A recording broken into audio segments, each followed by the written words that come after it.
নিজের পোষা বিড়ালের মৃত্যু নিয়ে গিরিজাবালা পুলিশের কাছে কমপ্লেইন করে, কেননা তার ধারণা তার বিড়ালকে কেউ খুন করেছে। আর এই বিড়ালের মৃত্যুর অনুসন্ধান করতে গিয়ে বেরিয়ে আসে একের পর এক ভয়ঙ্কর খুনের রহস্য। পুলিশরাও যখন এই কেসের কোনো কুল কিনারা পাচ্ছিল না, তখন এই বৃদ্ধ গিরিজাবালায় নেমে পড়ে ইনভেস্টিগেশনে। তবে সে কি পারবে এই সব খুনের আসল কালপিটকে খুঁজে বের করতে? তাছাড়া তার বিড়ালের সাথে এই সব খুনেরই বা কি সম্পর্ক, সেই সবই আমরা জানতে পারবো আজকের গল্প ঠাকুমার ঝুলিতে। চলুন তাহলে আর দেরি না করে আজকের গল্পটা শুরু করা যাক। শুরুতে আমরা একটা বিয়ে বাড়ির দৃশ্য দেখতে পাই। বাড়ির সবাই আত্মীয় স্বজন মণ্ডপের কাছে এসে ভিড় করেছিল, কারণ তখন বরের সামনে বউকে নিয়ে আসা হবে। সবাই তো অনেক বেশি এক্সাইটেড। একটু পরই দেখা যায় কয়েকজন লোক বউকে পিঁড়িতে বসিয়ে বরের সামনে নিয়ে আসে, যেমনটা হয় আর কি। এরপরই তারা বরের চারপাশ দিয়ে ঘুরতে থাকে আর আশেপাশে সবাই উলু দিতে থাকে। একটা সময় বউয়ের মুখের পান সরানোর পালা আসলে সবাই বউকে পান সরানোর কথা বলে, আর তখনই হঠাৎ করে বউ মাথা ঘুরিয়ে পড়ে যায়। এটা দেখে চারিদিকে তো হইচই লেগে যায়। সবাই মেয়েটার সামনে এসে তার জ্ঞান ফেরানোর চেষ্টা করে। এরপরেই দৃশ্য কাটায় আমরা পুলিশ স্টেশনে একজন বয়স্ক মহিলা আর একজন মেয়েকে দেখতে পাই। তারা দুজন এসেছে। ওই বয়স্ক মহিলা, তার নাম হলো গিরিজাবালা। সে এখানে হরি নামের কারো খুনিকে ধরার জন্য রিপোর্ট করতে এসেছে। গিরিজাবালা সাথে করে তার নাতনি বুজগানকেও নিয়ে এসেছে। এখানে গিরিজাবালার রিপোর্ট বৃহস্পতি নামের এক পুলিশ লিখছিল, যে ওই গ্রামেরই পুলিশ স্টেশনের গোয়েন্দা অফিসার ছিল। বৃহস্পতি এখানে হরি নামের রিপোর্ট লিখছিল। গিরিজাবালা হরির ব্যাপারে সব বলতে থাকে। হঠাৎ বৃহস্পতি গিরিজাকে জিজ্ঞেস করে, এই হরিটাকে? তখনই আমরা জানতে পারি গিরিজা আসলে তার বিড়াল হরির মৃত্যুর জন্যই রিপোর্ট করতে এসেছে। বিড়ালের কথা শুনে পুলিশ অবাক হয়ে যায় আর বলে সামান্য বিড়ালের জন্য সে পুলিশ কেস করতে চলে এসেছে। বৃহস্পতির কথা শুনে গিরিজা তাকে এক ধমক দেয় আর বলে এটা সামান্য বিড়াল না, গিরিজা তাদেরকে নিজের মেয়ের মতো করে ফেলেছে। এই কথা শুনে পুলিশ এবার গিরিজার কাছে বিড়াল কিভাবে মারা গেছে সেটা জানতে চায়। গিরিজা জানায় হঠাৎ করে এই বিড়ালটা ধপ করে গিরিজার কাছে পড়ে আর তখনই মারা যায়। গিরিজার কথা শুনে পুলিশ বলে হয়তো উঁচু কোথাও থেকে পড়ে বিড়ালটা মারা গেছে। গিরিজা বলে না, বিড়াল উঁচু থেকে পড়লে কখনোই মারা যায় না। আর বিড়ালের গলায় কাটা ছিল, অর্থাৎ বিড়ালকে গলা কেটে মারা হয়েছে। আর বিড়ালের সাথে একটা চিরকুটও পায় গিরিজা, যেখানে লেখাগুলো এমন ছিল যা দেখেই বোঝা যায় হরির মৃত্যুর সাথে কোনো প্রতিশোধ বা হুমকি জড়িয়ে আছে। আর এ কারণেই সে রিপোর্ট করতে এসেছে। অর্থাৎ স্পষ্ট বোঝা যাচ্ছে বিড়ালটাকে খুন করা হয়েছে, তাও গিরিজার থেকে বদলা নেওয়ার জন্য। আর কেই কাজটা করেছে গিরিজা বৃহস্পতিকে সেটাই জলদি বের করতে বলে। এদিকে সামান্য একটা বিড়ালের জন্য এত ভেজালে পড়ে বৃহস্পতির কাছে খুবই বিরক্ত লাগছিল।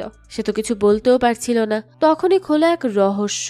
গল্পের শুরুতে আমরা দেখেছিলাম বিয়ে বাড়ির দৃশ্য, যেখানে কোনো সবার সামনে হুট করে পড়ে যায়। মেয়েটার নাম আনারকলি, আর আনারকলি সেখানেই মারা যায়। আর কেন মারা যায়, কিভাবে মারা যায় সেটা কেউই বুঝতে পারে না। সেই বিয়ে বাড়িতেই উপস্থিত ছিল গিরিজাবালা আর তার নাতনি বুজগান। হঠাৎ কনের এই মৃত্যু দেখে গিরিজাবালার একটু সন্দেহ হয়। আনারকলির চাচা অর্থাৎ ওই গ্রামের এমএলএ তো আনারকলির মৃত্যুটাকে স্বাভাবিক ভেবে নেয় আর এই কেসটাকে শেষ করে দিতে চায়। কিন্তু তখনই গিরিজাবালা বলে যে আনারকলির বডির পোস্টমর্টেম করতে হবে। হুট করে এমন মৃত্যু কখনোই স্বাভাবিক হতে পারে না। আর তাছাড়া বুজগান দেখেছিল আনারকলিকে কিছু একটা খেতে, তাই না খেয়ে মারা যাওয়ার তো প্রশ্নই ওঠে না। গিরিজাবালার কথা শুনে আনারকলির চাচা প্রতাপ সিংহ রায় কিছুতেই রাজি হচ্ছিল না, কিন্তু আশেপাশের মানুষের সিদ্ধান্ত নিয়েই আনারকলির বডিকে পোস্টমর্টেম করতে পাঠানো হয়। আর গিরিজাবালার মতে সেদিন আনারকলির পোস্টমর্টেম করার হুমকি দিতেই কেউ একজন হরিকে মেরে ফেলে। অর্থাৎ এটা স্পষ্ট যে আনারকলিকেও কোনোভাবে খুন করা হয়েছে, আর খুনি কোনোভাবেই চায় না আনারকলির হত্যার কারণ বেরিয়ে আসুক। পুরো ব্যাপারটা আন্দাজে আনতে পেরে এবার বৃহস্পতি চিন্তিত হয়ে যায়। কিন্তু সাধারণ একটা কেস ধীরে ধীরে কোন দিকে যেতে চলেছে সেটা হয়তো কারো ধারণাই নেই। যাক, এরপর সেখান থেকে আসার আগে গিরিজাবালা বৃহস্পতিকে বলে রাখে তারা যাতে আনারকলির খুনের সাথে হরির খুনিকেও ধরে, আর না হলে গিরিজা রোজ পুলিশ স্টেশনে এসে তাকে তাগাদা দেবে। গিরিজার কথা শুনে বৃহস্পতি বলতে থাকে তারা অবশ্যই খুনিকে ধরবে, সে যেন চিন্তা না করে। এরপরে গিরিজাবালা আর বুজগান পুলিশ স্টেশন থেকে বেরিয়ে আসে। সে লন্ডন থেকে তার বাবা মাকে রেখে গিরিজাবালা অর্থাৎ তার দাদির কাছে এসেছে। বুজগান ক্রাইমোলজি নিয়ে পড়াশোনাও করছে, তাই গিরিজাবালার সাথে বুজগানও যোগ দিয়েছে। যাক, তারা পুলিশ স্টেশন থেকে বেরিয়ে আসতেই একটা লোককে আমরা তাদের পিছু নিতে দেখি। গিরিজাবালা প্রথমে এটা খেয়াল করে না। সে বুজগানকে গ্রামের বিভিন্ন স্থান ঘুরিয়ে ঘুরিয়ে দেখাচ্ছিল। হঠাৎই বুজগান গিরিজাকে জিজ্ঞেস করে সে এত কি ভাবছে তখন থেকে। গিরিজাবালা বলে ওই বৃহস্পতি পুলিশ অফিসারটা কোনো কাজেরই না, দেখে মনে হচ্ছিল খুব টেনশন করে। তবে কোনো সমাধানই করতে পারে না। গিরিজার কথা শুনে বুজগান অবাক হয়ে যায় আর বলে একবার কথা বলেই সে কিভাবে বুঝে গেল যে কে কেমন। গিরিজা কি আগে কোনো গোয়েন্দা ছিল নাকি? বুজগানের কথা শুনে গিরিজা হেসে দেয় আর বলে তার বাবা তো এমনি এমনি গোয়েন্দা লেখক হয়নি। গিরিজাবালা যেদিন বিয়ে করে শ্বশুর বাড়ি আসে সেদিন কলপারে চোখ যেতেই সে বুঝে গিয়েছিল যে ওই পানিতে লৌহ বেশি আছে। অল্প কিছুতেই সব বুঝে ফেলার প্রতিভা দেখে সবাই প্রথমে তার বদনাম করেছে, তবে পরে কেউ কোনো বিপদে পড়লে সবাই গিরিজাবালার কাছেই আসতো। গিরিজার শাশুড়ি তাকে বলতো গিরিজাবালা হলো পুলিশের কুকুরের মতো, সব সুখেই বলে দিতে পারবে। এর মানে আমরা বুঝতে পারি গিরিজাবালা আগে থেকেই গোয়েন্দা ছিল। বড় বড় কেসও গিরিজাবালা সলভ করে এসেছে। এদিকে তখনও সেই লোকটা তাদের পিছুই নিচ্ছিল। একটু পরই দেখা যায় লোকটা গিরিজাবালাদের কাছে গিয়ে কথা বলার ছুতা খোঁজে। বুজগান গিরিজাবালাকে নিয়ে তখন সেখান থেকে চলে আসে। লোকটাও গিরিজাবালার পেছন পেছন আসতে থাকে। এবার গিরিজাবালার সন্দেহ হয় আর সে পেছন ফিরে তাকায় আর লোকটাকে বলে কি চাই। তখন লোকটা আমতা আমতা করে একটা ডায়েরি বের করে আর গিরিজাবালাকে বলতে থাকে সেই গ্রামেই পুরনো কাগজের দোকানে কাজ করে। সেদিন আমরুপালির বিয়ের দিন সে গিরিজাবালাদের দেখেছিল। গিরিজাবালাই তো আমরুপালির পোস্টমর্টেম করতে বলেছিল। বিয়ের দিন সকালেই তার দোকানে সিংহরায় বাড়ি থেকে অনেক পুরনো কাগজ তার দোকানে আসে আর সেখানে সেই ডায়েরিটা পায়। তাই সে ভাবলো হয়তো গিরিজাবালার কোনো কাজে লাগতে পারে। এই লোকটার নাম ছিল রণজয়। বুজগান তখন রণজয়ের হাত থেকে ডায়েরিটা নিয়ে নেয় আর দেখে সেটা আমরুপালির ডায়েরি। হয়তো কেউ ভুলে দোকানে এই ডায়েরিটা দিয়ে গিয়েছে। এটা দেখে গিরিজাবালা ডায়েরিটা তার কাছেই রেখে দেয়, কারণ এটাতেও তাদের কোনো সাহায্য হতে পারে। এরপরই আমরা দেখি গুড্ডু নামের একটা লোক। সে এসে প্রতাপের সাথে বেশ রাগারাগি করছিল, কারণ আমরুপালি মরার পর প্রতাপ নিজেকে গুটিয়ে নিয়েছিল। কিন্তু সামনে ইলেকশন, এখন প্রতাপ চুপ করে থাকলে ইলেকশনে জিততে পারবে না। গুড্ডুর এমন রাগারাগি দেখে প্রতাপ শান্ত মাথায় তাকে ঠান্ডা হতে বলে। এটা দেখে গুড্ডু রেগে মেগে সেখান থেকে চলে যায় আর তখনই সেখানে আসে বুজগান আর গিরিজাবালা। প্রতাপ বুজগানকে দেখে বলে সে এখানে কি করছে, তার বান্ধবী আমরুপালি তো আর নেই। তখন বুজগান প্রতাপকে জিজ্ঞেস করে যে ছেলেটা এখন চলে গেল সে কে। প্রতাপ বলে তারই পার্টির লোক। বুজগান তখন খুবই রেগে যায়, কারণ তখন গুড্ডু বুজগানকে ধাক্কা দিয়েছিল। সেই সময় গিরিজাবালা এসে রুমের চারিদিকে তাকিয়ে প্রতাপের সাথে কিছুক্ষণ কথা বলে আর সেখান থেকে বেরিয়ে যায়। গিরিজাবালাকে দেখে বোঝাই যাচ্ছিল সে আসলে কিছু একটা সুখে আন্দাজ করতে পারছে। এরপরে গিরিজাবালা আর বুজগান আমরুপালির দাদি সরোজ দেবীর রুমে গিয়ে বসে। সরোজ দেবী হুইল চেয়ারে বসে বসে গীতা পাঠ করছিল। তখনই প্রতাপ আসে আর গিরিজাবালাকে দেখে জিজ্ঞেস করে তারা এখনো এখানেই আছে। গিরিজাবালা কিছু বলতেই যাবে তখনই আমরুপালির বাবা আনন্দ রায় আসে আর জানায় আমরুপালির পোস্টমর্টেমের রেজাল্ট এসেছে। এই কথা শুনে প্রতাপ রিপোর্টের রেজাল্ট না জিজ্ঞেস করেই বলে আমরুপালির লাশ আনবে কখন। এ কথা শুনে আনন্দ বলতে থাকে আমরুপালির শরীরে বিষ পাওয়া গেছে, অর্থাৎ এটা পরিষ্কার যে তাকে খুন করা হয়েছে, তাও বিষ দিয়ে। এ কথা শুনে সবাই অবাক হয়ে যায় আর গিরিজাবালার সন্দেহটাই ঠিক হয়। দৃশ্য পরিবর্তন হয়। আমরা গুড্ডুকে দেখি যে একটা মন্দিরের সামনে এসে কারোর সাথে ফোনে কথা বলছিল। হঠাৎই গুড্ডুর কিছু একটা হয় আর সে সেখানেই পড়ে যায়। একটু পরেই আমরা দেখি গুড্ডুর লাশটাকে কে একজন টেনে ভেতরে নিয়ে যায়। এদিকে আমরুপালির লাশ বাড়িতে নিয়ে আসা হয়। সবাই তো অনেক কান্নাকাটি করছিল। সেখানে বুজগানও ছিল। আশেপাশে কোনো সাংবাদিক ঢুকতে না দিলেও দেব নামের একজন সাংবাদিক কোনো মতে বাড়ির ভেতর ঢুকে যায়। সবার অবস্থা দেখে দেব এবার বুজগানকে দাঁড়িয়ে থেকে জিজ্ঞেস করে যে তাদের চ্যানেলের জন্য একটা ইন্টারভিউ দরকার, সে কি কিছু বলবে নাকি। হুট করে অপরিচিত কাউকে দেখে বুজগান বেশি একটা কথা বলতে চায় না, কিন্তু দেব বুজগানকে জোর করতে থাকে, কারণ এই ব্যাপারে কোনো ইনফরমেশন না নিয়ে গেলে তার চাকরিও যেতে পারে। চারিদিকে সবাই মুখ উঁচিয়ে বসে আছে সিংহরায় বাড়িতে কি হচ্ছে সেটা জানার জন্য, কিন্তু প্রতাপ প্রভাবশালী হওয়ায় কেউ কিছুই জানতে পারছে না। এদিকে বৃহস্পতি সেখান থেকে সবাইকে বলে যে এটা যেহেতু একটা খুন, তাই কাল একটা জিজ্ঞাসাবাদের পর্ব হবে, যেটা শুরু হবে বাড়ির লোকদের নিয়ে। তাই কালকে সবাই উপস্থিত থাকবে। সেখানে আমরুপালির সাথে বিয়ে ঠিক হওয়া ছেলেটাও ছিল, যার সাথে বিয়ে সম্পূর্ণ হওয়ার আগেই আমরুপালি মারা যায়। তাই বৃহস্পতি সন্দেহের তালিকায় সেই ছেলেকেও রাখে, তাই সে তাকে উপস্থিত থাকতে বলে। সেই সময়ে সুযোগ বুঝে বুজগান বৃহস্পতির কাছে আসে আর বলে গিরিজাবালা বৃহস্পতির সাথে দেখা করতে পুলিশ স্টেশনে গিয়েছিল, কিন্তু তাকে পায়নি। এই কথা শুনে বৃহস্পতি বুঝতে পারে গিরিজাবালা সেই বিড়ালের খুনিকে ধরার কথা বলবে। তাই সে গিরিজাবালার সাথে কথা বলতে চায় না, কারণ সে বুঝে গেছে গিরিজাবালা কি জিনিস। যে করেই হোক তাকে দিয়ে ওই বিড়ালের খুনিকে বের করানোর জন্য সে জোর করবে, তাই সে তার থেকে একটু দূরে দূরেই থাকতে চায়। কিন্তু বুজগান তো গিরিজাবালাকে কল করে দেয় আর বৃহস্পতিকে ধরিয়ে দেয়। বৃহস্পতি তখন বেশ ভয়ে ভয়ে ফোনটা কানে নেয়, আর তখনই গিরিজাবালা বলে বৃহস্পতি তো তার কাছ থেকে লুকিয়ে লুকিয়ে চলছে, তবে হরির খুনিকে এবার গিরিজাবালা নিজেই খুঁজবে। তার জন্য বৃহস্পতিকে আর দরকার নেই, তবে এই কাজে তার বৃহস্পতির সাহায্য লাগবে। কাল যখন সিংহরায় বাড়িতে জিজ্ঞাসাবাদ চলবে তখন গিরিজাবালাকে উপস্থিত থাকতে হবে, নাহলে সে রোজ বৃহস্পতিকে তাগাদা দিবে। গিরিজাবালার হুমকি দেখে বৃহস্পতি এবার রাজি হয়ে যায় গিরিজাকে সমাবেশে রাখার জন্য, কারণ সে ভালো করেই জানে গিরিজাবালা একবার তাকে জ্বালানো শুরু করলে তার রাতের ঘুম হারাম হয়ে যাবে। সেদিন রাতে আম্রপালির লাশ সবাই শ্মশানে নিয়ে যায়। আম্রপালির মা অনেক ভেঙে পড়েছিল, মেয়ের জন্য আহাজারি করে কান্না করছিল। তখন সন্ধ্যা তাকে সান্ত্বনা দেয়। সে সময় বুজগান খেয়াল করে একটা কোনায় আম্রপালির পিসি অনু তার ছেলে অরিন্দ্রর হাত নিজের কপালে নিয়ে জিজ্ঞেস করছে সে আম্রপালির কিছু করেনি তো। এদিকে নেশা খাওয়ার অরিন্দ্র তো পাগলের মতো বলছিল যে সে কিছুই করেনি। উনি এখানে অনেক ভয় পাচ্ছিল অরিন্দ্রকে নিয়ে, কারণ কিছুদিন আগেই সম্পত্তি নিয়ে আনন্দর সাথে অরিন্দ্রর ঝামেলা হয়েছিল। সেই রাতে অরিন্দ্র যদি আম্রপালিকে খুন করে তাহলে কি হবে। এদিকে অনু আর অরিন্দ্রকে দেখে একটু খটকা লাগে বুজগানের। এরপরই সে বাড়িতে চলে যায়। বাড়িতে যেতেই গিরিজাবালা বুজগানকে আগে গোসল করে তারপর বাড়িতে ঢুকতে বলে। দৃশ্য চলে যায় পরের দিন। সবাই সিংহরায় বাড়িতে উপস্থিত হয়। বৃহস্পতি বুজগানকে তার সাথেই রেখে দেয় নোট করার জন্য। গিরিজাবালাও তাদের আশেপাশেই থাকে। তবে এইসব বাড়াবাড়ি মোটেও পছন্দ হচ্ছিল না প্রতাপের। কিন্তু আম্রপালির মার জোরাজোরিতেই জিজ্ঞাসাবাদ হচ্ছে, তাই সে কিছু বলতেও পারে না। তাছাড়া আম্রপালির মা গিরিজাবালার সব কথা শুনছে, কারণ গিরিজাবালার বলার কারণেই আম্রপালির পোস্টমর্টেম হয়েছে, আর তারা এটাও জানতে পেরেছে যে আম্রপালিকে মার্ডার করা হয়েছে। তো বৃহস্পতি এক এক করে সবাইকে ডাকে আর জিজ্ঞাসাবাদ করতে থাকে। বুজগানও সন্দিহান মানুষদের নাম নোট করতে থাকে। সবকিছু শেষে গিরিজাবালা এটা শিওর হয় যে আম্রপালির বিয়ের আগে এই বাড়িতে অনেক গন্ডগোল হয়েছে, শুধুমাত্র অরিন্দ্রর জন্য। গিরিজাবালা আম্রপালির ডায়েরিটা পড়েছে, যেখানে আম্রপালি বলেছিল বাড়ির সম্পত্তি নিয়ে প্রতাপ আর অরিন্দ্রর মাঝে দ্বন্দ্ব লেগেছিল। এসব নিয়ে গিরিজাবালা আস্তে আস্তে কেসের গভীরে চলে যাচ্ছে। সব কাজ শেষে গিরিজাবালা আর বুজগান সেখান থেকে চলে আসে। এরপর বুজগান গিরিজাবালাকে অরিন্দ্র আর অনুর কথা বলে। তখন গিরিজাবালা খেয়াল করে আজ জিজ্ঞাসাবাদের সময় অরিন্দ্র ছিল না, তাহলে কি সে পালিয়ে বেড়াচ্ছে? এভাবে কথা বলতে বলতেই দুজন বাড়িতে আসে।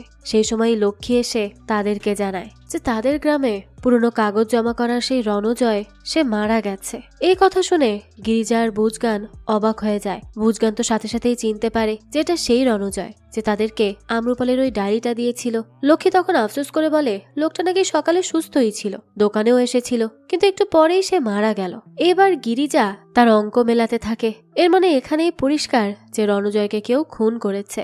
আম্রপালি, এরপর হরি আর এরপর রণজয়, এই তিনজনই কোনো না কোনো ভাবে সিংহরায় বাড়ির সাথে জড়িত হয়েই মারা গেছে। তাহলে যদি আম্রপালির খুনিকে ধরা যায় তবেই সবকিছু বেরিয়ে আসবে। এরপরে গিরিজা আর বুজগান বৃহস্পতিকে সব জানায়। রণজয়ের দোকানে তারা যায়। সেখানে গিরিজা খেয়াল করে রণজয়ের দোকানে চায়ের কাপ রাখা। এরপর সে একটা কাগজ বের করে খুলেই দেখে সেখানে গীতার একটা অংশ লেখা আছে। গিরিজার মনে পড়ে এই অংশটাই সরোজ দেবী সেদিন বলেছিল। গিরিজার সব সন্দেহ ধীরে ধীরে সত্যি হতে থাকে। এরপরে বৃহস্পতি সিংহরায় বাড়ির দুজন কাজের লোককে ডাকে আর তাদেরকে জিজ্ঞাসাবাদ করে। বিরিকে জিজ্ঞাসাবাদ করে গিরিজা তেমন কোনো সন্দেহান কিছু পায় না। এবার সিংহরায় বাড়ির পুরনো কাজের লোক মিনতি আর তার হাজবেন্ড হারু, এই দুজন আসে। এখানে সবাই জানতে পারে মিনতি কথা বলতে পারে না, জন্ম থেকেই সে বোবা। বৃহস্পতি তখন হারুকেই প্রশ্ন করে, তবে হারু তাড়াহুড়ো করছিল যাওয়ার জন্য। এইবার গিরিজার হারুকে দেখে সন্দেহ হয়, কারণ সে চা বিক্রি করে আর রণজয়ের মৃত্যুর দিন তার দোকানেও চায়ের কাপ ছিল। গিরিজা তখন হারুকেও তার সন্দেহের তালিকায় রেখে দেয়। এরপরে সে পুলিশ স্টেশন থেকে বেরিয়ে বুজগানকে নিয়ে হাঁটতে থাকে আর খুব ভাবতে থাকে। হঠাৎ গিরিজার চোখ পড়ে যে গাছের পেছনে একটা ছেলে আর মেয়ে দুজন মিলে কথা বলছে।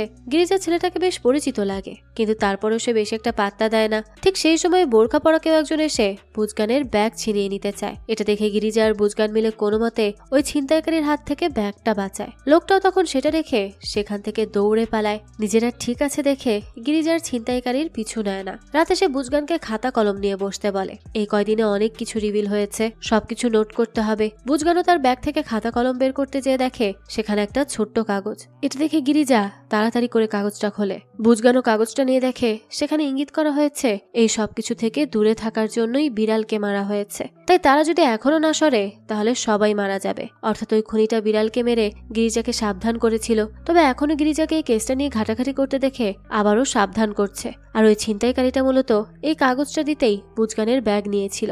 এবারে স্পষ্ট যে খুনি আশেপাশেরই কেউ। সে গিরিজাবালার কেস নিয়ে বাড়াবাড়ি মোটেও পছন্দ করছে না, সব সত্য বেরিয়ে আসার ভয়ে। এরপরে গিরিজা বৃহস্পতিকে ডেকে এনে সবকিছু জানায়। এবার তো বৃহস্পতি বেশ টেনশনে চলে যায় যে সামান্য একটা মেয়ের মৃত্যু থেকে আজ কি হয়ে যাচ্ছে, গ্রামে কি হচ্ছে না হচ্ছে, এই সব দেখে বৃহস্পতির মাথা খারাপ হয়ে যায়। এখানে আমরা দেখি অরিন্দ্র তার ঘরে ছটফট করছিল। আসলে সে নেশায় আসক্ত। কয়দিন ধরে তাকে কোনো ধরনের টাকা না দেওয়ায় সে নেশা করতে না পেরে পাগলামো করছে। অনু তাকে কোনোভাবেই থামাতে পারছিল না। বাবা ছাড়া এতদিন একাই অনু তাকে বড় করেছে।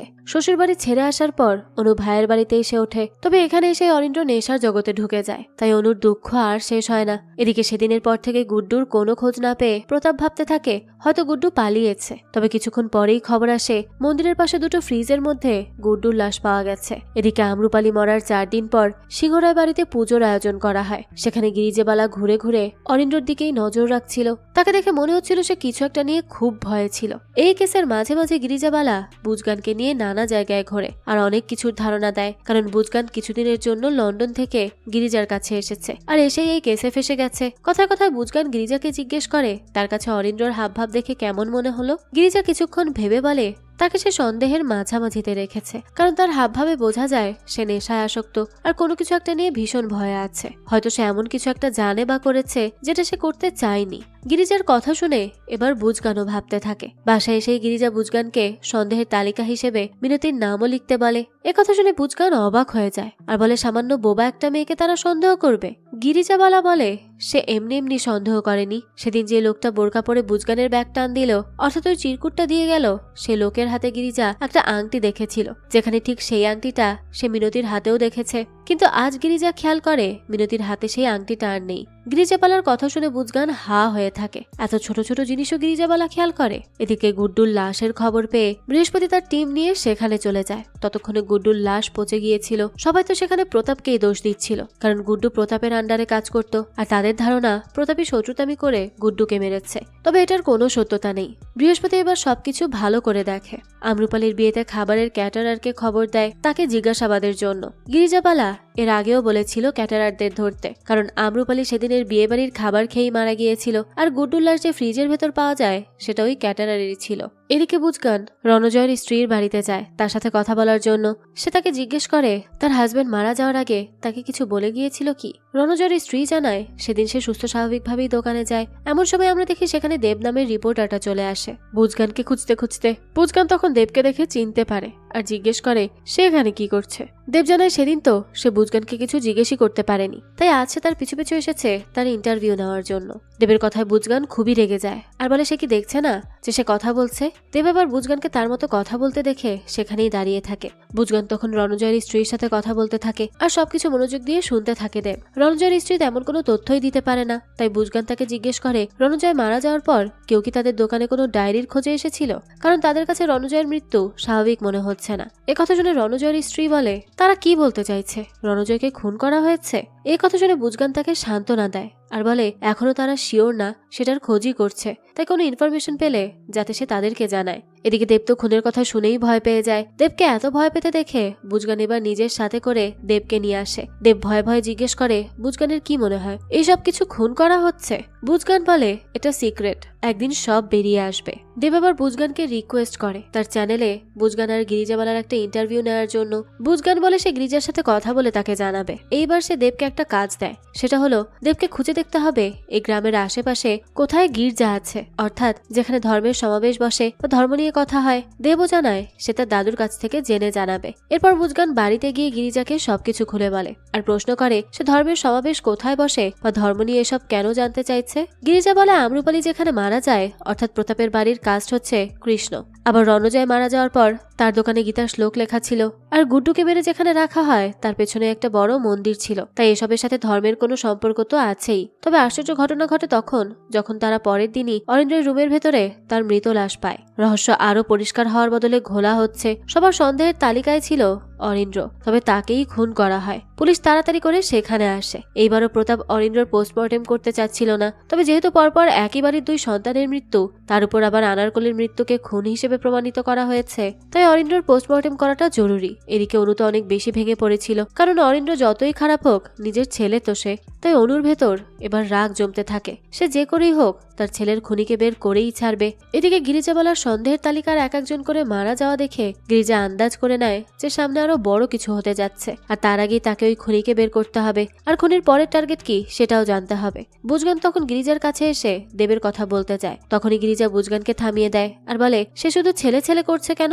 বুজগান কি প্রেম করছে নাকি? বুজগান কিছু বলতে যাবে এমন সময় বৃহস্পতি গিরিজাকে কল করে আর পুলিশ স্টেশনে যেতে বলে। গিরিজার স্টেশনে গেলে বৃহস্পতি তাদেরকে অরিত্রর কথা বলে। অরিত্রর মৃত্যু তারা কেউই আশা করেনি, আর সেখানে আমরা দেবকেও দেখতে পাই। বৃহস্পতি দেবকে দেখে জিজ্ঞেস করে এটাকে? গিরিজা বলে সে একজন নিউজ রিপোর্টার, এত রাত করে বাসায় এসেছিল তাদের ইন্টারভিউ নিতে। তারা পুলিশ স্টেশনে আসবে বলে দেবকেও নিয়ে এসেছে। গিরিজা এবার আনারকলির ডায়েরিটা খুলে বাকি লেখাগুলো পড়তে থাকে। আসলে আনারকলি সেই ছোটবেলায় লন্ডনে চলে গিয়েছিল, আর লন্ডনে যাওয়ার পর এই প্রথমবার সে তার বাবা মার সাথে দেশে আসে বিয়ের জন্য। আনারকলির একটা সমস্যা ছিল, আর যেটা হলো আনারকলি খাবারের টেস্ট নিতে পারতো না। তবে সে সবাইকে অনেক বেশি ভালোবাসতো। পরিবারের এমন দ্বন্দ্বের মধ্যেও আনারকলি চাইতো সবাই মিলে একসাথে হাসি খুশি ভাবে থাকতে, আর সে অরিন্দ্রকে নিজের ভাইয়ের মতো দেখতো। তবে অরিন্দ্র আনারকলিকে দেখতেই পারতো না, যেটার জন্য খুব বেশি খারাপ লাগতো তার। আর এই সবই লেখা ছিল ডায়েরিতে। এবার গিরিজা বৃহস্পতিকে জিজ্ঞেস করে সে অরিন্দ্রর রুমে আর কি কি পেয়েছে। এবার বৃহস্পতি গিরিজাকে কিছু ছবি দেখায়, যেখানে গিরিজা দেখে অরিন্দ্রর লাশের পাশে একটা ময়ূরের পাখা, আর যেটাও কৃষ্ণ অথবা ধর্মের সাথে জড়িত। তাহলে কি অরিন্দ্রকেও সেই একই খুনি খুন করেছে? কিন্তু কেন, সেটার উত্তর আমরা কিছুতেই পাচ্ছি না। গিরিজা বুঝতে পারে তাকে অন্য প্ল্যান করতে হবে, কারণ সে যাকে যাকে সন্দেহ করেছে সবাই মারা গেছে। তাই তাকে এখন সঠিক জায়গায় টার্গেট করতে হবে। আর সঠিক জায়গা বলতে গিরিজার কাছে প্রতাপকে সন্দেহ হয়, আবার আদিত্যকেও তেমন সুবিধার মনে হয় না। এই সবই ভাবতে ভাবতে গিরিজা বুজগান আর দেব রাস্তা দিয়ে যাচ্ছিল। হঠাৎ করে স্পিডে একটা বাইক গিরিজাদের দিকে আসতে থাকে, আর গিরিজাদের বাঁচাতে গিয়ে দেবের নিজেরই অ্যাক্সিডেন্ট হয়ে যায়। বুজগান তাড়াতাড়ি করে হসপিটালে নিয়ে যায় তখন দেবকে। পরের দিনই গিরিজা আবার পুলিশ স্টেশনে যায়, আর সেখানেই গুড্ডুর পোস্টমর্টেমের রিপোর্টের রেজাল্ট আছে, যেখানে স্পষ্ট ছিল যে গুড্ডুর শরীরেও বিষ ছিল, অর্থাৎ খুনি সবাইকে একই রকম ভাবে খুন করেছে। এই কথা শুনে এবার গিরিজার কাছে অনেক বেশি খারাপ লাগতে থাকে যে কে করেছে এই জঘন্য কাজ। এদিকে বুজগান হসপিটালে গিয়ে দেবের সাথে দেখা করে। সে দেবের কাছে গিয়ে জানায় সে তার সব নোটসগুলো লিখে রেখেছে, আর সবকিছু নিউজ রিপোর্টারের কাছেও পাঠিয়ে দিয়েছে। দেবের কোনোই চিন্তা করতে হবে না। বুজগানের এরকম কেয়ার করতে দেখে অনেক ভালো লাগে দেবের। বুজগানের পর দেবের কাছে ক্ষমা চায়, কারণ ওই লোকটা বুজগানদের ক্ষতি করতে চেয়েছিল, তবে তাদেরকে বাঁচাতে গিয়ে দেবের ক্ষতি হলো। অন্যদিকে আমরা গিরিজাকে দেখি, যার সামনে বসেছিল জয়ন্ত। গিরিজা জয়ন্তকে দেখে অনেক খুশি হয় আর বলে তার প্ল্যান কাজে দিয়েছে। তাহলে গিরিজার কথা শুনে জয়ন্ত চুপ করে থাকে। আসলে গিরিজায় জয়ন্তকে কবিতা আকারে একটা চিরকুট লিখে পাঠিয়েছিল, আর সেটা দেখেই জয়ন্ত ছুটে এসেছে তার কাছে। আসলে ওই দিন গিরিজার দেখা গাছের পেছনে লুকিয়ে থাকা 2 জন লোক আর কেউ ছিল না, বরং জয়ন্ত আর তার প্রেমিকা ছিল। আর আনারকলি মরার 4 দিনেই জয়ন্ত প্রেমিকা বানিয়ে ফেলেছে, ব্যাপারটা তেমন না। এর ভেতরে কোনো ঘাপলা আছে। তাই গিরিজা তাকে জিজ্ঞেস করে ব্যাপারটা কি। এবার জয়ন্ত গিরিজাকে সব বলে যে জয়ন্তর আগে থেকেই গার্লফ্রেন্ড ছিল, তবে তার বাবা আনারকলির সাথে তাকে জোর করে বিয়ে দিতে চায়। তার প্রেমিকাকে তার বাবা মেনে নেয়নি, আর জয়ন্তর একটা রোগ আছে, যার জন্যই সে আনারকলির সাথে বিয়ে ঠিক করে, কারণ আনারকলিরও রোগ ছিল। আর জয়ন্ত এই বিয়েতে রাজি হয়ে যায়, কারণ সে তার প্রেমিকাকে বিয়ে করলে কোনো কিছুই পেত না। তাই সে প্ল্যান করে সে আনারকলিকে বিয়ে করে কিছু সম্পত্তি নিবে, এরপর তাকে ডিভোর্স দিয়ে তার প্রেমিকাকে বিয়ে করবে। জয়ন্তর কথা শুনে গিরিজা শিওর হয় যে জয়ন্ত কিছুতেই খুনি না, কারণ সে সম্পত্তির লোভ করেছিল ঠিকই, তবে তার জন্য সে বিয়ের আগে আনারকলিকে মারতো না।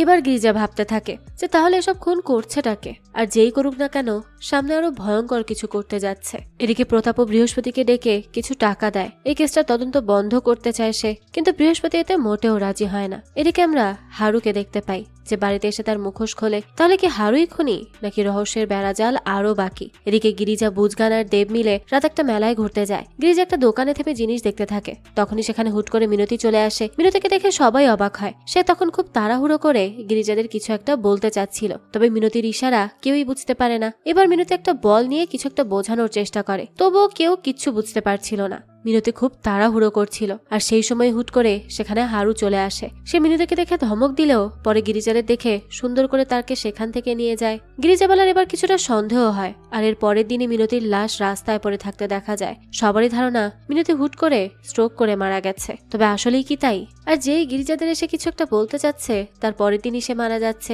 গিরিজা এবার তার নিজের মতো করে কবিতা দিয়ে কেসের অঙ্ক সমাধান করার চেষ্টা করে, আর কিছুটা হয়তো পেয়েও যায়। এবার বুঝগান পুলিশ স্টেশনে যায় আর বৃহস্পতিকে জিজ্ঞেস করে মিনতির লাশের সাথে কৃষ্ণজাতির কিছু ছিল কি। তখন বৃহস্পতি জানায় মিনতির ব্যাগে একটা বাঁশি পাওয়া যায়। এ কথা শুনে বুঝগান এবার বুঝে যায় যে গিরিজার সন্দেহই 100তে 100 ঠিক। কিন্তু সে ভাবতে থাকে একজন বোবাকানা মহিলা কিভাবে তার ব্যাগে বাঁশি রাখে। এদিকে বিনি সিংহরায় বাড়ির সবার সামনে এসে জানায় যে সে আর এই বাড়িতে কাজ করবে না। একথা শুনে সন্ধ্যা অবাক হয় আর বলে বাড়িতে শোক, আর এই পরিস্থিতিতেও সে কাজ ছেড়ে দিতে চাইছে। একথা শুনে বিনি বলে বাড়িতে 4টা খুন হয়েছে, তাও সবাই বাড়িরই লোক, আর এই মৃত্যু ফাঁদে থেকে বিনি তার নিজেকে বিপদে ফেলবে না। এই বলে সে সেখান থেকে চলে আসে। এরপর সে সোজা গিরিজার কাছে আসে। গিরিজা তাকে দেখে সিংহরায় বাড়ির সম্পর্কে জিজ্ঞেস করে, যেহেতু সে ভেতরেই কাজ করত তাই ভেতরের পরিস্থিতি মানুষের আচার আচরণ সম্পর্কে সে ভালো জানবে। বিনিও তখন তাকে সবকিছু খুলে বলে যে উপর দিয়ে ভালো থাকলেও বাড়ির ভেতরে কারো সম্পর্কেই তেমন ভালো ছিল না। একসাথে থাকা সত্ত্বেও কেউ কারো খোঁজ পর্যন্ত নেয় না। বাড়িতে সরোজ দেবী 1 মাস ধরে হুইল চেয়ারে বসে আছে, অথচ খাবারের খোঁজ ছাড়া তার দিকে কেউ তাকায়ও না। এছাড়া 2 ভাইয়ের মাঝে দ্বন্দ্ব তো আছেই। বিনির কথা শুনে এবার গিরিজা আন্দাজ করে যে খুনি বাড়ির ভেতরেই আছে, কিন্তু তাকে ধরা বা ছোঁয়া যাচ্ছে না। এদিকে আমরা দেখি মিনতি মারা যাওয়ার পর প্রতাপ হারুকে ডেকে আনে আর অনেক টাকার অফার করে, যাতে হারু মিনতির শোকের জন্য প্রতাপকে দোষ না দেয়। আর সেটাই দেখে ফেলে অনু। সে হারুকে টাকা দিতে দেখে রেগে মেগে বলতে থাকে যার কত মানুষকে টাকা দিয়ে মুখ বন্ধ করবে সে। প্রতাপই সবাইকে খুন করেছে আর এখন সবার মুখ বন্ধ করছে, তাই না? এই বলে সে চিৎকার করতে থাকে। এটা দেখে প্রতাপ এবার খুব রেগে যায় আর অনুকে চুপ থাকতে বলে। অন্যদিকে দেব গিরিজা আর বুজগানকে নিয়ে একটা নার্সারিতে আসে। মূলত গিরিজাই দেবকে নার্সারির খোঁজ নিয়ে নিতে বলেছিল। এখানে লোক চেনা জানা থাকায় দেব গিরিজাদের এখানে নিয়ে আসে। গিরিজাও নার্সারির লোকেদের সাথে কথা বলে আর জানতে পারে একটা বিষাক্ত গাছ আছে যেটাকে বিষ গাছ বলা হয়। তবে গাছটার পুরোটাতে বিষ নেই, শুধু গাছের ফলে যে বীজটা থাকে সেটা একবার কেউ খেয়ে নিলে তার মৃত্যু নিশ্চিত। কথা শুনে এবার গিরিজা বুঝতে পারে তার নিশানা ভালো জায়গায় ঢুকছে। এরই মাঝে একদিন রণজয়ের স্ত্রী হন্তদন্ত হয়ে ছুটে এসে গিরিজাদের জানায় যে সে জানতে পেরেছে যেদিন রণজয়ের মৃত্যু হয় সেদিন হারু তার দোকানে এসেছিল আর সে ওই ডায়েরিটার খোঁজ করছিল। তবে তার আগেই তো রণজয় গিরিজাদের ডায়েরিটা দিয়ে দিয়েছিল। আর জানা যায় সেদিন হারুই রণজয়কে চা খাইয়েছিল। অর্থাৎ এটা স্পষ্ট হয় যে রণজয়ের খুনি হারু। তবে শুধুই কি হারু, নাকি এর সাথে আরো কেউ জড়িত আছে? যাক, এরপরে আমরা হারুকে দেখি যে তার ঘরে ছিল। তাকে দেখে মনে হচ্ছিল সে কারোর সাথে ফোনে কথা বলছে আর নিজের পাওনা টাকা পাওয়ার জন্য কারোর সাথে তর্ক করছে। আর তখনই তার মেয়ে তার জন্য আলু কাবলি নিয়ে আসে, তাকে খেতে বলে। কিন্তু হারু তো অনেক রেগেছিল। তবে সদ্য মা হারা মেয়েটাকে সে কষ্ট দিতে চায় না, তাই সে বসে মেয়ের আনা খাবারটা খেতে থাকে। এদিকে ততক্ষণে গিরিজারা হারুর বাসার সামনে চলে আসে তাকে সরাসরি ধরার জন্য। তবে তার বাড়িতে গিয়ে দরজা ধাক্কা দিলেও কেউ দরজা খোলে না। এটা দেখে দেব এবার দরজাটা ভেঙেই ফেলে আর ভেতরে যেয়ে দেখে হারুর মেয়ে অসহায় হয়ে দাঁড়িয়ে আছে। গিরিজা তখন তাড়াতাড়ি করে মেয়েটার কাছে যেতেই মেয়েটা অসহায় হয়ে বলে তার বাবা ফোনে কারোর সাথে রাগারাগি করছিল, তাই সে তার বাবার পছন্দের খাবার বানিয়ে দিয়েছিল ঝাল করে, অথচ তার বাবা সেটা খেয়ে ঘুমালো আর উঠলো না। একথা শুনে গিরিজারা এবার রুমের ভেতর গিয়ে দেখে হারু নিথর হয়ে পড়ে আছে। তার কাছে যেতেই সবাই বুঝতে পারে সে আর বেঁচে নেই। এটা দেখে সবাই অনেক বেশি অবাক হয়। এরপর তার লাশ নিয়ে যায় তাড়াতাড়ি করে। আসার সময় গিরিজা খাবারের পাশে একটা পাতা পায় আর সেই পাতাটা সে নিজের কাছে রেখে দেয়। এরপর তারা পুলিশ স্টেশনে গিয়ে এসব নিয়ে আলোচনা করতে থাকে। গিরিজাওয়ালা দেবকে ডেকে বলে ট্রেন স্টেশনের পাশেই কালো কবিরাজ নামের একজন কবিরাজ বসে। দেবের একটু খোঁজ করে গিরিজাকে জানাতে হবে যে ওই কবিরাজ কখন ফ্রি থাকে। গিরিজার কথা শুনে দেবও কোনো প্রশ্ন না করে কাজে লেগে পড়ে। এরপরেই আমরা দেখি গিরিজা সেই কবিরাজের কাছে চলে যায় আর হারুর বাড়ি থেকে নিয়ে আসা সেই পাতাটা দেখায়। পাতাটা দেখে কবিরাজ জানায় এটা একটা বিষ পাতা। তবে এই পাতা দিয়ে সে কোনো ওষুধ বানায় না, সে রোগ সারার ওষুধ বানায়, মৃত্যুর না। এই কথা শুনে গিরিজা এবার কবিরাজকে জিজ্ঞেস করে যে তার জানা মতে আশেপাশে এমন কেউ কি আছে যেসব পাতা অর্থাৎ বিষ পাতা নিয়ে কাজ করে। একথা শুনে কবিরাজ কিছুটা ভেবে গিরিজাকে আরেকজন কবিরাজের খোঁজ দেয়। গিরিজা আর দেরি না করে ওই কবিরাজের কাছে যেতে থাকে। এদিকে আমরা সেই কবিরাজকে দেখতে পাই মহিলাটা বিষের রানী ছিল, অর্থাৎ সে সব ধরনের বিষের ওষুধ তৈরি করে। গিরিজা সেখানে গিয়ে তার কাছে যেতেই মহিলাটা বলতে থাকে এখন সে কাজ করছে, তাই এখন সে কাউকে কোনো সময় দিতে পারবে না। একথা শুনেও গিরিজা তার কাছে এগিয়ে যায়। এখান থেকে দৃশ্য কাট হয়। গিরিজা যে এখানে কি কথা বলে তা তো আমাদের এখানে দেখানো হয় না। যাক সেখান থেকে বেরিয়ে আসলে বুজগান তাকে জিজ্ঞেস করে সে কি কিছু পেল। গিরিজা বলে সে তো কেসের একদম কাছাকাছি চলে এসেছে। বুজগান বলতে থাকে কি করে। তখন গিরিজা বুজগানের কানে কানে কিছু একটা বলে। এরপরই সে বুজগানকে একটা কাজ দেয়, সেটাও সিংহরায় বাড়ির ভেতরের কাজ। এরপরেই আমরা দেখি বুজগান সিংহরায় বাড়িতে ঢোকে আর সোজা প্রতাপের স্ত্রী সন্ধ্যার কাছে যায়। সন্ধ্যাকে দেখে অনেক মন মরা লাগছিল। সে বুজগানকে দেখে কিছুটা অবাকই হয়। তখন বুজগান জানায় তার দাদিমা বলল একটু তোমার সাথে দেখা করে আসতে, কারণ সেও বোঝে সন্ধ্যার মনের অবস্থাও তেমন ভালো নেই। বুজগানের কথা শুনে এবার সন্ধ্যার মন খারাপ হয়ে যায়। বুজগান বলে প্রতাপ এত প্রভাবশালী একজন লোক, আবার খারাপও, সব জায়গায় তার বদনাম। বাড়িতে কোনো শোক আসলেও প্রতাপ কারো চিন্তা করে না। এত কিছুর পরেও সন্ধ্যা প্রতাপের সাথে এত বছর সংসার করছে কিভাবে। বুজগানের কথা শুনে এবার সন্ধ্যা কান্নাই করে দেয় আর বলতে থাকে মেয়ে মানুষের জীবনই এরকম, সে যদি প্রতাপকে ছেড়ে দেয় তাহলে সে থাকবে কিভাবে। সন্ধ্যার কথা শুনে বুজগানের কিছুটা খারাপই লাগে। তখন সে বলে সে বুজগানের জন্য পায়েস নিয়ে আসছে। তার শাশুড়ি সরদেবী বাড়িতে যতই শোক কষ্ট হোক আগে পায়েস করতে বলে, তাই সন্ধ্যাও এই শোকের মধ্যে পায়েস করেছে। তার কথা শুনে বুজগানও রাজি হয়ে যায়। সন্ধ্যা বুজগানের জন্য পায়েস নিয়ে আসে। তার এমন আদর দেখে বুজগান বেশ ইমোশনাল হয়ে পড়ে। তাই সে সন্ধ্যার দিকে তাকিয়ে বলে আজ তার মায়ের কথা খুব মনে পড়ছে। লন্ডন থেকে আসার পর বুজগান তার মাকে দেখে না। বুজগানের কথা শুনে সন্ধ্যা এবার তাড়াতাড়ি করে বলে এই পায়েসটা খুব অল্প, এটা যাতে বুজগান না খেয়ে তার দাদিকে দেয়। সন্ধ্যা না হয় তাকে আরেকবার পায়েস বানিয়ে দিবে। সন্ধ্যার কথা শুনে বুজগানও আর কিচ্ছু না বলে পায়েস নিয়ে চলে যায়। এরই মাঝে আমরা একটা আগেকার দৃশ্য দেখতে পাই, যেখানে সিংহরায় বাড়িতে কেউ একজন মারা গিয়েছে আর তার পাশেই বসে একজন মহিলা আহাজারি করে কান্না করছে। কিন্তু প্রতাপ সিংহ রায় তখনও নিজের স্বার্থটাই বুঝে সামনে ইলেকশন থাকায় সেই মৃত্যুর খবর কাউকে জানাতে না করে আর চুপি চুপি সব সেরে ফেলতে বলে। এদিকে বুজগান বাড়িতে আসতেই গিরিজা বুজগানকে জিজ্ঞেস করে কিছু হলো। বুজগান বলে তেমন কিছু না, তবে সন্ধ্যা গিরিজার জন্য পায়েস পাঠিয়েছে। গিরিজা বলতে থাকে বুজগান পায়েসটা খায়নি তো। বুজগান বলে না, তবে তার মনে হয় না সন্ধ্যা কোনোভাবে খুনি হতে পারে। বুজগানের কথা শুনে গিরিজা বলে সে এখনো অনেক ছোট, সে কিছুই জানে না। এখনো গিরিজার কথা শুনে বুজগান এইবার অনেক বেশি রেগে যায় আর শুধু শুধু সন্ধ্যাকে দোষ দিতে বারণ করে। গিরিজা তখন বুজগানকে তার কাজ করতে বলে। বুজগান এবার চিৎকার করে বলে সন্ধ্যাকে দেখলে তার মায়ের কথা মনে পড়ে যায়। সন্ধ্যা দোষী হতে পারেই না, কারণ সে একজন মা। বুজগান তো কতদিন ধরে মা ছাড়া আছে গিরিজার সাথে, এই জন্য তার মা গিরিজার সাথে থাকতে পারেনি। বুজগানের এমন কথা শুনে গিরিজার অনেক খারাপ লাগে। সে মুখ ঘুরিয়ে বলে কাল সিংহরায় বাড়িতে সমাবেশ হবে। বুজগান যাতে বৃহস্পতিকে বলে দেয় হরির খুনিকে পেয়ে গেলেই বুজগান যাতে আবারও লন্ডন চলে যায়। বুজগান এবার বুঝতে পারে সে গিরিজার সাথে বেয়াদবি করেছে। বুজগান তখন গিরিজাকে সরি বললেও সে তাকে তার কাজ করতে পারে। পরের দিন গিরিজাবালা সিংহরায় বাড়ির মানুষজন সহ এই কেসের সাথে জড়িত সবাইকে সিংহ বাড়িতে উপস্থিত রাখে। কেউ বুঝতে পারছিল না গিরিজাবালা সবাইকে কি এমন জানাবে। গিরিজাবালা তখন সবাইকে শান্ত থাকতে বলে আর ধৈর্য ধরতে বলে। সে আস্তে আস্তে সব বলবে। এবার গিরিজাবালা ধীরে ধীরে বলা শুরু করে। প্রথমে সে ভেবেছিল ভুলের শুরুটা হয়তো আম্রপালির মৃত্যু দিয়ে হয়েছে, তবে যখন জানতে পারলো 2 মাস আগে সরদেবী বাথরুমে গ্লিসারিনে পা পিছলে পড়ে গেছে আর তার পা ভেঙে গেছে, তখন গিরিজাবালার মনে পড়ে সেই সময়ের কথা যখন কোনো শীত ছিল না, মানে গ্লিসারিন দেওয়ার মতো নয়, তার মানে নির্ঘাতের কোনো ষড়যন্ত্র। আর সেই থেকেই শুরু। খুনি হয়তো কাউকে জানে মেরে ফেলতে চেয়েছিল না, অন্তত এতগুলো মানুষের খুন করতে চায়নি। তবে পরিস্থিতি এমন হয়ে যায় যে খুনি এক এক করে সব প্রমাণকে মেরে ফেলে। তবে এসবের পরেও গিরিজাবালা খুনিকে একটা সুযোগ দিয়েছিল, কারণ মায়েদের সুযোগ দিতে হয়। এই বলে গিরিজাবালা সন্ধ্যার দিকে তাকায়। এখানে আমরা জানতে পারি এই সমাবেশে বসার আগেও গিরিজাবালা চিঠি লিখে সন্ধ্যাকে সাবধান করেছিল, তবে সন্ধ্যা হয়তো তখন থেমে যায়নি। এরপর আমরা আম্রপালির বিয়ের দিনের দৃশ্য দেখতে পাই, যেখানে নতুন বউদের বিয়ের দিন খেতে মানা। সেখানে সন্ধ্যা গুরুজন হয়েও নিজে আম্রপালির জন্য পায়েস নিয়ে আসে, আবার কিছুক্ষণ পর জুসও নিয়ে আসে। এর মানে সন্ধ্যা আম্রপালি সেই জুসের মধ্যে বিষ মিশিয়ে খাইয়েছিল। হ্যাঁ, অবাক করা বিষয় এটাই যে পুরো গল্পে আমরা যার ছায়াও বেশি একটা দেখলাম না, তলে তলে সে নিজেই এতগুলো ভয়ঙ্কর খুনের খুনি। আচ্ছা, আরেকটা কথা, অনেক জায়গায় হয়তো আমি আম্রপালিকে আনারকলি বলেছি, তাই প্লিজ ব্যাপারটা একটু ক্ষমাসুন্দর দৃষ্টিতে দেখবেন। যাই হোক, এদিকে গিরিজাবালার এইসব কথা শুনে সবাই তো শখের উপর শখ খাচ্ছিল। অনু গিরিজাবালাকে বলে সে সব কি উল্টো পাল্টা বলছে, তাও সন্ধ্যার নামে। সন্ধ্যা তো অরিন্দ্রকে নিজের ছেলের মতো দেখতো, সে কিছুতেই তার খুনি হতে পারে না। অনুর কথা শুনে গিরিজা এবার এক এক করে সব বলতে থাকে। প্রথমে দ্বিতীয় খুন অর্থাৎ গুড্ডুর কথা। আসলে গুড্ডু সন্ধ্যাকে কিছু একটা নিয়ে ব্ল্যাকমেইল করছিল, সাথে প্রতাপের সাথেও বাজে ব্যবহার করতো সে। এটার জন্য সে গুড্ডুকেও সেদিন পালং শাকের স্যুপের মধ্যে বিষ মিশিয়ে খাইয়ে দেয়, আর গুড্ডুও মারা যায়। আর সে সন্ধ্যাকে বারবার কবিরাজের কাছে যেতে দেখে ফেলেছিল, আর সেটা নিয়েই গুড্ডু সন্ধ্যাকে ব্ল্যাকমেইল করত। অন্যদিকে আবার আম্রপালির বিয়ের দিন তার জুসে সন্ধ্যাকে বিষ মিশাতে দেখে ফেলে অনিন্দ্র।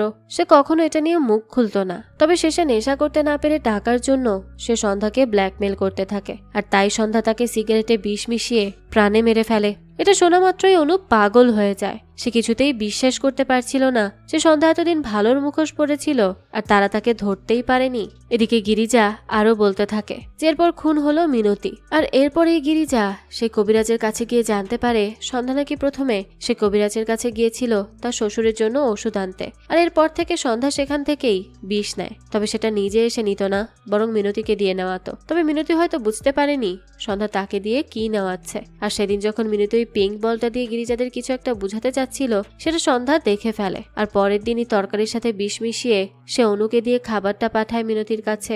সন্ধ্যা জানতো যে সে নিজে খাবার নিয়ে গেলে মিনতি খাবে না, তাই সে সেটা অনুকে দিয়ে পাঠায়। আর মিনতি সেই পিং পং বল দেখিয়ে বোঝাতে চেয়েছিল পং পং, কারণ ওই বিষ গাছের নাম ছিল পং পং।